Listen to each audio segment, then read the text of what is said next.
우리가 인생을 살아가면서 만나는 어려움 중에 하나가 어떤 것이 옳은 것이고 어떤 길이 복된 길인지 그것을 분별하는 분별력을 가지는 것입니다.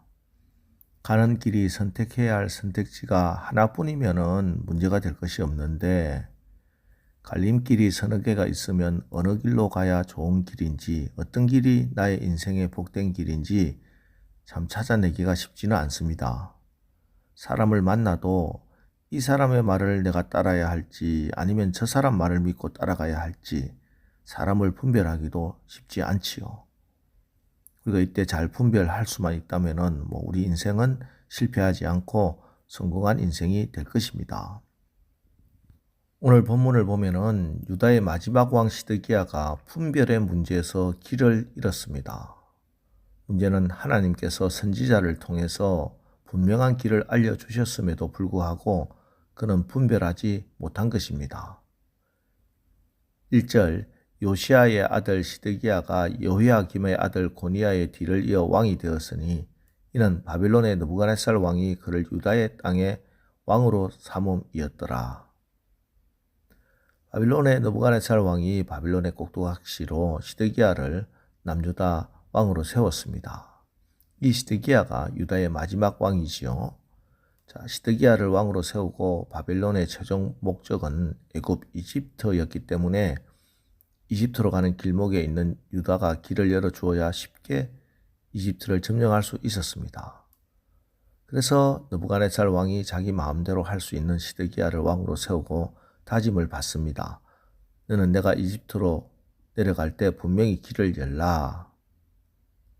하지만 시드기야가 왕이 되고 나니 자기 나라 왕실의 신하들이 친 바벨론파와 친 이집트파로 둘로 나뉘어져 있는 겁니다. 그 당시 세계의 대세는 바벨론이었지만 그러나 당시 또 남유다의 신하들은 친 애굽파, 친 이집트파가 훨씬 더 많았습니다.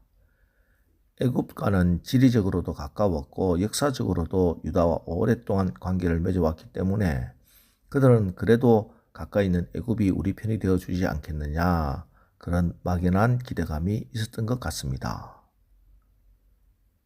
그리고 일시적으로 국제정세도 그렇게 돌아가는 것처럼 보였습니다.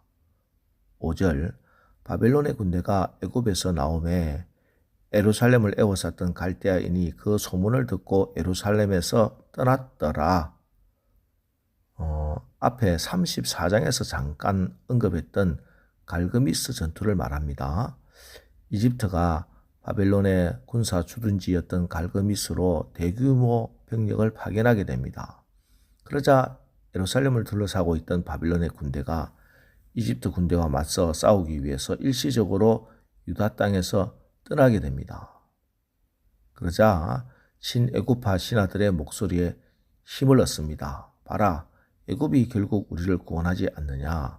바로의 군대가 결국 우리를 바벨론의 손에서 건져내주지 않느냐? 자, 여기서 시드기야 왕은 헷갈리기 시작합니다. 누구 편을 들어야 하는지 분별력을 잃고 그 자리에서 길을 잃었습니다. 그럴 수 있지요. 자, 하지만 그런데 그때 하나님께서 예레미야 선지자를 보내서 분명히 말씀을 주십니다.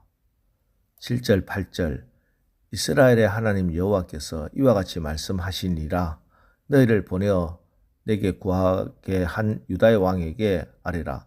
너희를 도우려고 나왔던 바로의 군대는 자기 땅 애굽으로 돌아가겠고 갈대아인이 다시 와서 이 성을 쳐서 빼앗아 불사르리라.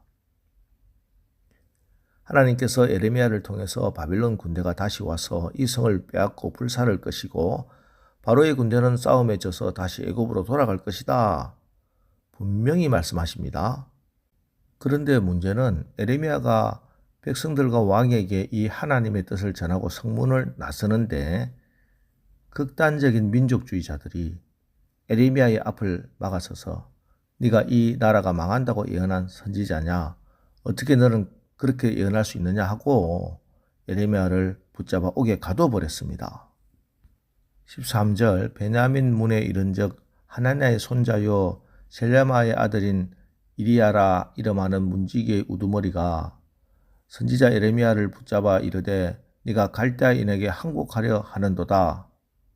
15절도 보겠습니다. 고관들이 노여워하여 에레미야를 때려서 서기관 요나단의 집에 가두었으니 이는 그들이 이 집을 옥으로 삼았음이더라. 이것이 그 당시 백성들의 분위기였습니다. 조중의 신하들로부터 시작해서 모든 백성들까지 지금 극단적인 민족주의에 사로잡혀 있었습니다. 자기 나라의 현실에 대해서 냉정히 바라볼 수 있는 객관적인 눈도 없었고 하나님께서 그들에게 말씀하시는 하나님의 음성을 들으려 하지도 않고 그냥 감정에 휘둘리고 있는 겁니다. 그래서 하나님의 말씀을 전하던 에레미야가 옥에 갇히는 처지가 되고 말았습니다. 하지만 그런 처지에 있으면서도 하나님으로부터 분명한 메시지를 받은 에레미야는 너무나 확신에 찬 말로 하나님 말씀을 계속 전했습니다. 그러자 시드기야 왕은 감옥에 갇혀있던 에레미야를 몰래 불러서 다시 한 번 더 묻습니다. 17절 시드기야 왕이 사람을 보내어 그를 이끌어내고 왕궁에서 그에게 비밀이 물어 이르되 여호와께로부터 받은 말씀이 있느냐? 에레미야가 대답하되 있나이다. 또 이르되 왕이 바빌론의 왕의 손에 넘겨지리이다. 자, 에레미야가 하나님께 받은 말씀을 목숨을 걸고 왕에게 그대로 다시 전해 주었습니다. 자, 이쯤 되면은 시드기야가 결단을 내려야 했습니다. 이미 하나님의 말씀이 주어지고 지금 국제 정세를 객관적으로 봐도 지금 어리석게 기울어져가는 애굽과 손을 잡는 것이 너무나 어리석은 판단이었습니다. 하지만 결정을 하지 못하고 다시 미적거립니다. 옥에 그대로 에레미야를 던져주고 자기 혼자 왕궁으로 돌아가 버립니다. 참 분별력도 없고 결단력도 없습니다. 21절을 보십시오. 이에 시드기야 왕이 명령하여 에레미야를 감옥들에 두고 떡 만드는 자의 거리에서 매일 떡 한 개씩 그에게 주게 하며 성중에 떡이 떨어질 때까지 이르니라. 에레미야가 감옥들에 머무니라. 성 안에 떡이 떨어질 때까지 그는 결단하지 못하고 에레미야를 감옥에 가두어 둡니다. 그래서 결국 시드기야는 사로잡히고 그의 모든 자녀들은 죽고 나라는 패망하게 되는 겁니다. 저는 우리 성도들을 축복하면서 특별히 사업하시는 분들을 위해서 중보하면서 꼭 하나님께서 이분에게 지혜를 주시되 분별력과 판단력, 성견 지명을 달라고 중보하며 기도합니다. 그런데 목사가 중보하면서 기도해 주는 것도 중요하지만 더 중요한 것은 우리가 스스로 하나님의 말씀을 읽고 묵상하면서 하늘에서 내리는 지혜를 분별력을 얻어야 합니다. 여러분, 하나님 말씀에는 하늘의 지혜가 있습니다. 그래서 저도 항상 정말 판단하기 어려운 문제들이 생길 때 성경을 읽습니다. 기도하는 마음으로 간절히 하나님께 하나님 저에게 말씀해 주십시오 하면서 말씀을 읽고 묵상하면 반드시 하나님께서 레마의 말씀을 주시고 분별력을 주십니다. 그렇습니다. 이 새벽에도 주시는 말씀 가운데 성경을 읽다가 하나님이 여러분에게 말씀하시는 그 음성이 들려지시기를 축복합니다. 그 말씀이 여러분의 길이 되고 판단의 기준이 되고 분별력이 될 줄 믿습니다. 그리고 기도하면 하나님이 분별력 주시는 겁니다.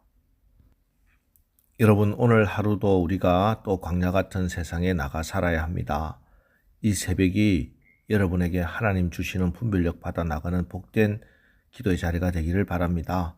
그래서 어떤 일 앞에서도 당황하지 말고 두려워하지 말고 하나님이 주시는 분별력과 확신으로 오늘 하루도 승리하는 하루가 되기를 주님의 이름으로 축원합니다. 기도하겠습니다.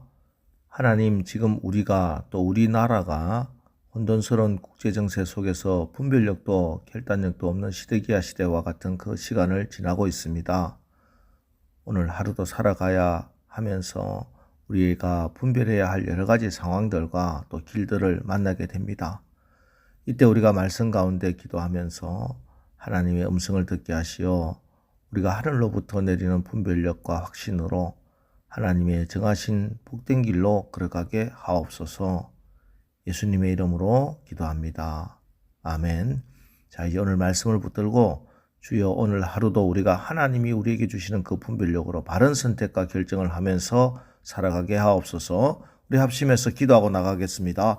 우리 기도하겠습니다.